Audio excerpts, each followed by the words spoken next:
વિદ્યાર્થી મિત્રો, પ્રકરણ 1 સજીવ વિશ્વની અંદર આપણે સજીવ વિશ્વમાં વિવિધતા ટોપિક વિશે અભ્યાસ કરી રહ્યા હતા. એમાં આજનો આપણો જે ટોપિક છે એ છે વર્ગીકરણ. વર્ગીકરણ એટલે શું અને એનું મહત્ત્વ શું છે એ આપણે સમજીએ. તો વર્ગીકરણ માટેની કેટલીક બાબતોની પહેલાં હું ચર્ચા તમારી સાથે કરી લઉં. તો આપણે જોયું લાસ્ટ વિડીયોની અંદર કે દરેક સજીવોને એમના ચોક્કસ વૈજ્ઞાનિક નામ વડે ઓળખવામાં આવે છે. સજીવોનું નામાધિકરણ એટલે કે એમને જે નામ આપણે આપ્યા હતા એમની પ્રજાતિ અને જાતિના આધારે એ આપણે લાસ્ટ વિડીયોમાં જોયું. પણ આપણને એ પણ ખબર છે કે વિશ્વની અંદર તો અસંખ્ય પ્રાણીઓ છે, ઘણા બધા વનસ્પતિના પ્રકારો છે, ઘણા બધા સૂક્ષ્મ જંતુઓ છે, ઘણી બધી માછલીઓ છે, એટલે કે મત્સ્ય વર્ગમાં પણ ઘણા બધા સજીવો આવે છે. પછી આપણે જોયું કે ઉડી શકનારા જે પક્ષીઓ છે એ પણ ઘણા બધા છે. પેટે સરકીને ચાલનારા પ્રાણીઓ પણ ઘણા બધા છે. વૃક્ષ પર રહેનારા, જમીન પર ચાલનારા, હવામાં અને પાણીમાં બંને જગ્યાએ જીવિત રહેનારા, આવા ઘણા બધા પ્રાણીઓ વિશે તમને ખબર છે. તો પછી આ બધા સજીવોને જો આપણે આ બધા સજીવો પર આપણે અભ્યાસ કરવો હોય અથવા એમને આપણે જો ઓળખવા હોય, દરેકને આપણે નામ આપવા હોય, તો એને નામ કેવી રીતે આપણે આપવા? તો એના માટે જ આ શબ્દ વાપર્યો છે વર્ગીકરણ. વર્ગીકરણ એટલે જો આપણે ટૂંકમાં કહીએ તો સજીવોની અર્થકારક જૂથ વહેંચણી. સજીવોની અર્થકારક જૂથ વહેંચણી. સજીવોને વહેંચવા, કેવી રીતે વહેંચવા અને કયા આધારે વહેંચવા? સજીવોને આપણે ધારો કે હું એક જ જગ્યાએ પાણીમાં રહેનારા, હવામાં ઉડનારા, પેટે સરકીને ચાલે તેવા જેમ કે મગર જેવા પ્રાણીઓ, પછી જમીન પર રહેનારા, બચ્ચાને જન્મ આપે એવા પ્રાણીઓ, સસ્તન વર્ગના પ્રાણીઓ, વનસ્પતિઓ એમાં પણ પાણીમાં ઉગતી વનસ્પતિ, ત્યાર પછી રણ પ્રદેશમાં ઉગતી વનસ્પતિ, ત્યાર પછી જમીન પર ઉગતી વનસ્પતિ, આ બધા સજીવોને એક ઓરડામાં, એક રૂમની અંદર હું ભેગા કરી દઉં અને પછી હું તમને કહું ચાલો આ બધાને અલગ અલગ કરો. તો તમે કયા આધારે એમને અલગ કરશો? બધા પ્રાણીઓને ચોક્કસ રીતે તમે અલગ તો કરશો ને. તો એ અલગ કરવા માટે આપણે શું જોઈશું? એના લક્ષણો જોઈશું. બરાબર. તો સજીવોની અર્થકારક જૂથ વહેંચણીને આપણે વર્ગીકરણ તરીકે ઓળખાવીશું. વર્ગીકરણ એટલે એને વહેંચવા, એને અલગ અલગ કરવા. દરેક સજીવોને, દરેક પ્રાણીઓને જો એમના વિશે આપણે અભ્યાસ કરવો હોય તો આવા દરેક પ્રાણીઓને આપણે એમના ચોક્કસ લક્ષણોને આધારે એમને આપણે અલગ અલગ જૂથમાં વહેંચીએ તો એ પદ્ધતિને આપણે વર્ગીકરણ તરીકે ઓળખીશું. અને હું તમને હાલ જ કહી ગયો કે આ પ્રાણીઓને જો આપણે વહેંચવા હોય તો આપણે શું ધ્યાનમાં લેવું પડે? તો એમના લક્ષણો જુઓ. સજીવોના વર્ગીકરણ માટે સગવડ ભરેલી કક્ષાઓની વ્યવસ્થા હોય છે. કક્ષાઓ એટલે કે અલગ અલગ જૂથમાં એમની ગોઠવણી માટે ચોક્કસ વિભાગો, કક્ષાઓ, વિવિધ વિભાગો પાડેલા હોય છે, જેથી આપણે એના અભ્યાસ, એમના વર્ગીકરણ માટે આપણને સગવડ રહે. એમને વહેંચવા હોય અલગ અલગ જૂથમાં તો આપણે એને ચોક્કસ કક્ષાઓમાં વહેંચી શકીએ. તો એ કક્ષાઓ કોને આધારે હોય? તો એ કક્ષાઓ તેમના વિવિધ લક્ષણો પર આધારિત હોય છે. પ્રાણીઓના, વનસ્પતિઓના, સૂક્ષ્મ જંતુઓના લક્ષણોને ધ્યાનમાં લઈને એમને ચોક્કસ કક્ષાઓમાં એટલે કે ચોક્કસ વિભાગોમાં આપણે એને વહેંચી શકીએ. કક્ષાઓ એટલે કે એમના વિભાગો. અને આ વિભાગોમાં વહેંચવાની જે પદ્ધતિ છે એને આપણે કહીશું વર્ગીકરણ. બરાબર. તો અલગ અલગ પ્રાણીઓને એમના ચોક્કસ લક્ષણોને આધારે આપણે એમને અલગ અલગ જૂથમાં, અલગ અલગ વિભાગોમાં, અલગ અલગ કક્ષાઓમાં વહેંચવાની જે પદ્ધતિ છે એને આપણે વર્ગીકરણ તરીકે ઓળખીશું. જેમ કે આપણે હાલ જ જોયું, વનસ્પતિઓનું પણ અસંખ્ય જૂથ છે. પ્રાણીઓ, પછી એમાં પણ આપણે અલગ અલગ પ્રાણીઓની વાત કરીએ, જેમ કે કૂતરા હોય, બિલાડી હોય કે બીજા અન્ય પ્રાણીઓ હોય. ત્યાર પછી કીટકો. કીટકોમાં પણ તમે જોશો તો કીટકો પણ અસંખ્ય પ્રકારના હોય છે, વિવિધ પ્રકારના કીટકો હોય છે. તો આ બધા જે પ્રાણીઓ છે, આ બધા જે સજીવો છે એ સજીવોને એમના લક્ષણોને આધારે એમને ચોક્કસ જૂથમાં વહેંચવાની પદ્ધતિ એટલે વર્ગીકરણ. ચાલો આપણે એક ઉદાહરણ દ્વારા સમજીએ. જેમ કે કૂતરાની જાત. આપણને ખબર છે કે આલ્સેશિયન નામની એક કૂતરાની જાત આવે છે. આલ્સેશિયન આવે, પછી પોમેરિયન આવે, ઘણી બધી કૂતરાઓની જાત તમે કદાચ જોઈ હશે અથવા એના વિશે સાંભળ્યું હશે. તો આલ્સેશિયન પ્રાણીની જ્યારે પણ આપણે વાત કરીએ તો આ જુઓ, આ છે આલ્સેશિયન ડોગ. તમે આને કદાચ જર્મન શેફર્ડના નામે પણ કદાચ ઓળખતા હશો. તો આ જે આલ્સેશિયન ડોગ છે એની વાત આપણે કરીએ તો એ આપણને ખબર કે સસ્તન પ્રાણી છે. સસ્તન પ્રાણી એટલે કે બચ્ચાને જન્મ આપે. ત્યાર પછી તમે જુઓ એના કર્ણ પલ્લવ પણ હોય છે, મોટા કાન ધરાવે છે, બહાર તમે એને જોઈ શકો ઉપસેલા. ત્યાર પછી શરીર પર ઘણા બધા વાળ પણ તમને એના જોવા મળશે. સસ્તન વર્ગનું પ્રાણી છે. તો આપણે શું જોયું, આપણે કોને આધારે આ કૂતરાને આપણે અલગ ઓળખાવ્યો? તો ભાઈ એના લક્ષણોને આધારે. એવી જ રીતે ઘઉં, મકાઈ, ચોખા વગેરે જેવી વનસ્પતિઓને પણ આપણે ચોક્કસ લક્ષણોને આધારે આપણે એને અલગ પાડીએ છીએ. જ્યારે આપણે ઘઉંની વાત કરીએ તો આપણને ઘઉંનું ચિત્ર, એની છબી આપણને દેખાઈ આવે. આપણે ત્યારે ચોખા વિશે વિચાર નથી કરતા. ઘઉં કેવા છે, એનો રંગ કેવો છે, એનો આકાર કેવો છે, ચોખા કેવા છે, એનો રંગ કેવો છે, એનો આકાર કેવો છે. આમ કૂતરા હોય કે પછી બિલાડા હોય કે સસ્તન હોય, ઘઉં, ચોખા, બીજી વનસ્પતિઓ હોય, જેવા દરેકે દરેક સજીવોના અભ્યાસ માટે ચોક્કસ સુલભ કક્ષાઓ પડેલી છે. એટલે કે આવા સજીવોના અભ્યાસ માટે ચોક્કસ કક્ષાઓ પડેલી છે. કક્ષાઓ એટલે કે એના વિભાગો. સુલભ કક્ષાઓ એટલે એમના ચોક્કસ વિભાગો પડેલા છે. અને આ કક્ષાઓ માટે એક શબ્દ વાપરવામાં આવે છે. એ શબ્દ છે વર્ગક. એમને જે વિભાગોમાં વહેંચવાની જે વાત કરી, આપણે કક્ષાઓમાં વહેંચવાની જે વાત કરી, જેથી આપણે એનું વર્ગીકરણ સરળતાથી કરી શકીએ.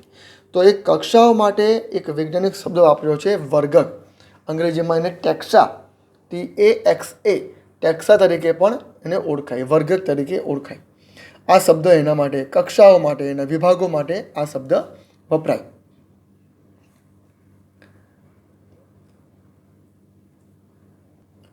આમ આ વર્ગક એ જુદી જુદી કક્ષાઓ રજૂ કરે છે. વર્ગકની વાત કરીએ તો એ વર્ગકની અંદર ઘણી બધી કક્ષાઓ, એટલે કે આ વર્ગકોમાં ઘણા બધા વિભાગો પડતા હોય છે. જેમ કે ઘઉં છે તો એનો આખો વિભાગ અલગ હશે, એની કક્ષાઓ અલગ હશે, એના લક્ષણો અલગ હશે.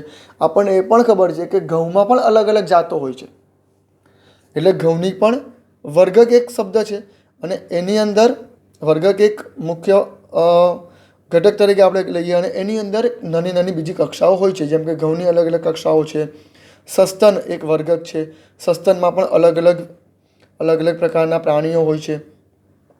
વિહગ પણ એક પ્રકારનો વર્ગક કહેવાય. મત્સ્ય એ એક પ્રકારનો વર્ગક કહેવાય. મત્સ્યમાં પણ અલગ અલગ વિભાગો હોય બીજા. બરાબર. તો આમ આ વર્ગકોને આધારે અને વર્ગકોમાં રહેલી કક્ષાઓ, એમના વિભાગોને આધારે આપણે અલગ અલગ સજીવોનું વર્ગીકરણ, અલગ અલગ સજીવોને વિવિધ જૂથોમાં આપણે વહેંચી શકીએ. અને આપણે એ પણ જોયું કે આ સજીવોને વર્ગકોમાં વહેંચવા માટે, આ કક્ષાઓમાં વહેંચવા માટે લાક્ષણિકતાઓને આધારે, લાક્ષણિકતાઓ, એમના લક્ષણો જોવા પડે. એ લક્ષણોને આધારે એ બહારથી કેવા દેખાય, અંદરથી કેવા છે, એમનું જીવન કેવી રીતે એવો જીવે છે, ખોરાક કેવી રીતે મેળવે છે, ક્યાં રહે છે, પાણી કેવી રીતે પીવે છે. કારણ કે આપણને એક સામાન્ય વસ્તુ જો તમને કહું તો સસ્તન વર્ગમાં જ આવતા બે પ્રાણીઓના નામ આપણે વાત કરીએ. જેમ કે આ સસ્તન વર્ગ છે, એમાં આપણે એક વાત કરીએ હરણની અને બીજી એક વાત કરીએ સિંહની. સિંહ પણ સસ્તન વર્ગમાં આવે અને હરણ પણ સસ્તન વર્ગમાં આવે. પણ બંને પ્રાણીઓ એક સમાન થોડા છે. જો પાણી પીવાની વાત કરીએ, એક લક્ષણની સિમ્પલ એક ઉદાહરણ સમજીએ આપણે, તો સિંહ જીભથી પાણી પીવે છે અને હરણ હોઠથી પાણી પીવે છે. બંને પ્રાણીઓ અલગ છે. બંને બચ્ચાને જન્મ આપે છે, પણ એક માંસ ખાય છે તો બીજા વનસ્પતિ ખાય છે. આમ એમની લાક્ષણિકતાઓને આધારે સજીવોને વિવિધ વર્ગકોમાં વર્ગીકૃત કરવાની જે પ્રક્રિયા છે એને આપણે વર્ગીકરણ તરીકે ઓળખીશું. અને વર્ગીકરણનો અભ્યાસ એટલે કે વર્ગીકરણના અભ્યાસ માટે જે શિક્ષણ હોય એને વર્ગીકરણ વિદ્યા તરીકે ઓળખાય. વર્ગીકરણના અભ્યાસને આપણે વર્ગીકરણ વિદ્યા તરીકે ઓળખીશું. અને આ વર્ગીકરણ જે આપણે કરીશું એ વર્ગીકરણ ચોક્કસ લક્ષણોને આધારે આપણે કરીશું. એ લક્ષણોમાં કોષની રચના જોઈશું, ત્યાર પછી એ બહારથી કેવા દેખાય એ જોઈશું, અંદરથી એમના શરીર રચના કેવી છે એ જોઈશું, એમનો વિકાસ કેવી રીતે સાધે છે એ જોઈશું. આ સિવાય બીજા ઘણી બાબતોને આપણે ધ્યાનમાં લઈને આ મુખ્ય આધારો છે. આવા તો બીજા ઘણા આધારોને આધારે આપણે આવા સજીવોને અલગ અલગ કક્ષાઓમાં આપણે વર્ગીકરણ કરીશું, વહેંચીશું. વર્ગીકૃત કરવા એટલે કે એમને અલગ અલગ જૂથમાં વહેંચવા, અલગ અલગ કક્ષાઓમાં વહેંચવા. તો સજીવોને આપણે અલગ અલગ જૂથમાં વહેંચવા કેવી રીતે, એટલે કે એમનું વર્ગીકરણ વિદ્યાના અભ્યાસ માટેની મૂળભૂત પ્રક્રિયાઓ આપણે આ 4 જોઈશું. એટલે કે એ શું બતાવે છે કે પ્રાણીઓનું વર્ગીકરણ કરવું કઈ રીતે, કોને આધારે વર્ગીકરણ કરવું, વર્ગીકરણ કેવી રીતે કરવું. તો વર્ગીકરણ કરવા માટે આપણે શું વસ્તુ ધ્યાનમાં લેવી અથવા કયા સ્ટેપ ધ્યાનમાં લેવા. તો સૌથી પહેલાં લક્ષણીકરણ ધ્યાનમાં લેવું. લક્ષણીકરણ એટલે કે એમનું જે કેરેક્ટર છે, એમના લક્ષણો છે એ પહેલાં ધ્યાનમાં લેવા. એમના લક્ષણોને ધ્યાનમાં લઈશું તો આપણને એની ઓળખ થશે. એટલે કે ઓળખ વિધિ, આપણે એને ઓળખીશું કે ભાઈ આ પ્રાણી આ પ્રકારનું છે, બીજું પ્રાણી આ પ્રકારનું છે, આ વનસ્પતિ અલગ છે, આ વનસ્પતિ અલગ છે, બરાબર. એને આધારે આપણે એને વર્ગીકરણ કરીશું. વર્ગીકરણ એટલે કે આપણે એને અલગ અલગ જૂથમાં વહેંચતા જઈશું અને અંતે લાસ્ટમાં આપણે એમનું નામ આપીશું. નામકરણ, જે આપણે લાસ્ટ વિડીયોમાં જોયા હતા, દ્વિનામી નામકરણ પદ્ધતિ. કેરોલસ લિનિયસે જે પ્રજાતિ અને જાતિને આધારે જે નામકરણ કર્યું હતું એ નામકરણ આપણે લાસ્ટમાં કરીશું. તો આ વર્ગીકરણ કરવાની અલગ અલગ પદ્ધતિઓ છે, પ્રક્રિયાઓ છે. આ મૂળભૂત પ્રક્રિયા છે જેને આધારે આપણે વિવિધ પ્રાણીઓને બીજા પ્રાણીઓથી અલગ પાડીશું. એક પ્રાણીને બીજા પ્રાણીથી અલગ જૂથમાં વહેંચીશું. ત્યાર પછી જો આપણે વાત કરીએ તો લક્ષણો ઉપરાંત આપણે આવા સજીવો વચ્ચેના સંબંધો પણ જાણવા પડે, સંબંધો પણ કેળવવા પડે, જેને આધારે આપણને આ જે અભ્યાસની શાખા છે એ આપણે એકદમ વ્યવસ્થિત રીતે અને પદ્ધતિસર રીતે આપણે એનું વર્ગીકરણ કરી શકીશું. તો આ બધાને આધારે જે અભ્યાસની શાખા જે ઉત્પન્ન થઈ એને આપણે પદ્ધતિસર ના વિજ્ઞાન તરીકે ઓળખીએ છીએ. પદ્ધતિસરનું વિજ્ઞાન એટલે આપણે વર્ગીકરણ જે કરીએ છીએ એ વર્ગીકરણ ચોક્કસ રીતોને આધારે, ચોક્કસ સ્ટેપ બાય સ્ટેપ એક લક્ષણો, ત્યાર પછી એની ઓળખ થાય, ત્યાર પછી એને વર્ગીકરણ કરીશું અને લાસ્ટમાં એ સજીવનું નામ આપીશું. તો આપણે પદ્ધતિસરથી આ કામ કરીએ, આપણે એને પદ્ધતિસરના વિજ્ઞાન તરીકે પણ આપણે એને ઓળખીશું. પદ્ધતિસરના વિજ્ઞાનને જેને અંગ્રેજીમાં સિસ્ટેમેટિક તરીકે ઓળખાય છે. તો આ સિસ્ટેમેટિક શબ્દ જે છે એ લેટિન શબ્દ સિસ્ટેમા શબ્દ ઉપરથી ઉતરી આવ્યો છે, જેનો અર્થ થાય છે પદ્ધતિસરની ગોઠવણી. પદ્ધતિસરની ગોઠવણી આપણે જે કરીએ છીએ એ છે પદ્ધતિસરની ગોઠવણી. કારણ કે આપણે જે કંઈ પણ કરવાના છે એ એકદમ પદ્ધતિસર આપણે કરીશું, સ્ટેપ બાય સ્ટેપ કરીશું, બરાબર છે. અને એક બીજી પણ મહત્ત્વની બાબત એ છે કે આ પદ્ધતિસરના વિજ્ઞાન દ્વારા સજીવો વચ્ચેના ઉદ્વિકાસીય સંબંધોનો પણ અહેવાલ આપણને મળે છે. જે રીતે ઉદ્વિકાસ થયો છે, કેવી રીતે પ્રાણીઓ જન્મ્યા અથવા સજીવનો જન્મ કેવી રીતે થયો, એ ઉદ્વિકાસ અંગેના પણ ખ્યાલો આપણને આ પદ્ધતિસર વિજ્ઞાન દ્વારા આપણને મળે છે. હવે અંતમાં આપણે એક મુદ્દો જોઈશું કે આ વર્ગીકરણ કરવા માટે શું જોઈએ? આપણે તો જોયું કે ભાઈ એમના લક્ષણોને ધ્યાનમાં લેવા જોઈએ, બરાબર. લક્ષણોને આધારે એ પ્રાણીઓને અલગ અલગ કક્ષાઓમાં વહેંચવામાં આવે છે. તો એને આપણે કહીશું વર્ગીકૃત કક્ષાઓ. વર્ગીકૃત કક્ષાઓ. આ વર્ગીકૃત કક્ષાઓ એટલે કે પ્રાણીઓને એમના લક્ષણોને આધારે અલગ અલગ વિભાગોમાં વહેંચવાની પદ્ધતિ. આ વર્ગીકૃત કક્ષાઓને જો આપણે ગોઠવીએ તો એમાં શું આવે, એને કેવી રીતે આપણે દર્શાવી શકીએ? તો વર્ગીકૃત કક્ષાઓમાં એટલે કે એમને જે વહેંચવાની જે પદ્ધતિ છે, તો સૌથી પહેલાં આપણે જોઈશું સૃષ્ટિ. પહેલાં તો આપણે એ જોવાનું કે એ પ્રાણી છે કે વનસ્પતિ છે, પ્રાણી સૃષ્ટિ છે કે વનસ્પતિ સૃષ્ટિ છે. એ સિવાય પણ બીજી 3 સૃષ્ટિઓમાં સજીવોનો સમાવેશ થાય છે, જેમ કે મોનેરા, પ્રોટિસ્ટા અને ફૂગ. એ જ્યારે આવશે ત્યારે આપણે એનો અભ્યાસ કરીશું. એટલે કે સૃષ્ટિ એની અંદર ઉદાહરણ તરીકે વનસ્પતિ સૃષ્ટિ આવે, પ્રાણી સૃષ્ટિ આવે, મોનેરા સૃષ્ટિ આવે, પ્રોટિસ્ટા અને ફૂગ. આમ કુલ 5 પ્રકારની સૃષ્ટિઓ આવે. એ કોણે આપી, એ કેવી રીતે આપી, એના વિશે આપણે અભ્યાસ પાછળથી કરીશું. તો પહેલી વર્ગીકૃત કક્ષા છે સૃષ્ટિ. ત્યાર પછી જો આપણે જોઈએ એની નીચે તો સમુદાય, કે પછી એને વિભાગ તરીકે પણ ઓળખવામાં આવે. એ કયા સમુદાયમાં આવે, બરાબર. સમુદાયમાં પણ આગળ વિભાગ પડે.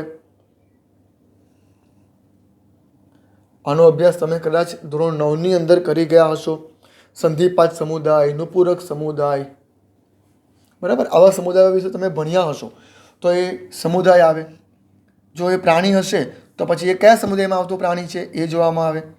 ત્યાર પછી જો આપણે જોઈએ તો વર્ગ આવે. એ કયા વર્ગમાં આવે, સસ્તન વર્ગનું છે, કીટક વર્ગનું છે, સરીસૃપ વર્ગનું છે, વિહગ વર્ગનું છે, બરાબર. ત્યાર પછી એના ગોત્રોનો સમાવેશ થાય. એ કયા ગોત્રમાં આવે. ત્યાર પછી એનું કુળ કયું છે એ જોવામાં આવે. ત્યાર પછી આગળ જતાં એની પ્રજાતિ અને અંતમાં એની જાતિ. અને આને આધારે એમનું નામકરણ કરવામાં આવે છે. પ્રજાતિ અને જાતિ લખીને એનું વૈજ્ઞાનિક નામ આપણને મળતું હોય છે. તો આ જે છે સૃષ્ટિ, સમુદાય, વર્ગ, ગોત્ર, કુળ, પ્રજાતિ અને જાતિ, આ આખું એક ક્રમ છે. આને આધારે કોઈ એક સજીવ અથવા તમામ સજીવને વર્ગીકરણ કરવામાં આવે છે.